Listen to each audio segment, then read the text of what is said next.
Bonjour à tous. Dans cette vidéo, nous allons revoir tout ce qu'il faut connaître sur la constante de temps lors de la charge et de la décharge d'un condensateur, c'est-à-dire la détermination graphique, l'analyse dimensionnelle de taux et l'intérêt de déterminer cette constante pour un dipôle RC donné. Comme tu le sais, la charge et la décharge d'un condensateur ne sont pas immédiates. Elles nécessitent un certain temps avant d'atteindre le régime permanent. Leurs durées sont liées à celles de R et C. Si nous superposons des enregistrements effectués avec différents couples de valeurs RC, par exemple R égale 20 kΩ et C égale 100 microfarad, puis R égale 50 kΩ, C toujours égal à 100 microfarad, et enfin grand R égale 100 kΩ, C toujours égal à 100 microfarad. Nous constatons que si RC augmente, alors le temps de charge augmente aussi. Ce produit RC est noté taux. Effectuons l'analyse dimensionnelle afin de prouver qu'il est bien homogène dans un temps. La dimension du produit RC est égale à la dimension de R multipliée par la dimension de C. En effet, la dimension d'un produit est égale au produit des dimensions. Or, d'après la loi d'Ohm, U égale RI. Donc, R égale U divisé par I, et ainsi la dimension de R est égale à la dimension de U divisé par la dimension de I. Pour la capacité grand C, elle est liée à la tension U et à la charge Q par la relation Q égale C fois U, donc C égale Q divisé par U, et ainsi la dimension de C est égale à la dimension de Q divisé par la dimension de U.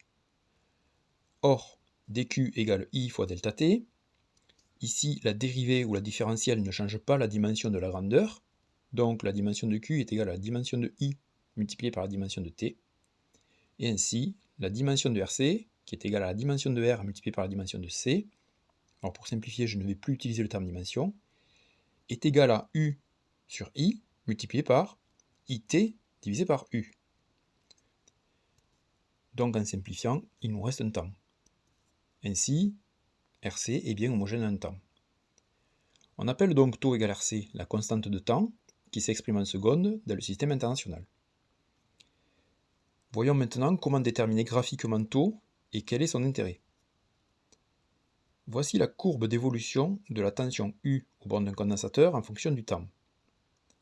Si nous traçons la tangente à l'origine, elle vient couper l'asymptote, c'est-à-dire la droite horizontale d'ordonnée U égale E, la tension de charge. Ce point de concours a pour abscisse T égale taux. Donc ici, taux qui est égal à RC est égal à 10 secondes. Si nous écrivons l'équation de cette courbe, c'est-à-dire l'équation de la charge d'un condensateur, UC de T égale grand E, la tension de charge, facteur de 1 moins exponentielle moins T sur RC, pour T égale taux, c'est-à-dire le rapport T sur taux égale 1, UC de taux est égal à grand E, facteur de 1 moins exponentielle moins 1. Or, exponentielle moins 1 est égal à 0,37. Donc, 1 moins exponentielle moins 1 égale 0,63. Et ainsi, pour T égale taux, la courbe est à 63% de la tension de charge grand E, ce qui signifie que le condensateur est chargé à 63%. Que se passe-t-il à T égale 5 taux? Nous calculons UC de 5 taux, c'est égal à grand E, facteur de 1 moins exponentielle moins 5. Or, l'exponentielle de moins 5 est environ égal à 0,01, donc UC de 5 taux est égal à 0,99 grand E. Ceci implique qu'au bout de 5 taux, le condensateur est chargé à 99%. Ainsi, le graphique est divisé en deux parties.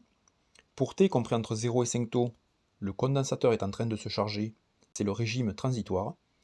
Et à partir de T égale 5 taux, le condensateur est chargé, c'est le régime permanent. De même pour la décharge. La tangente à l'origine coupe l'axe des temps pour T égale taux. Ici, taux égale 10 secondes. Et pour l'équation de décharge, UC de T égale grand E exponentielle moins T sur RC.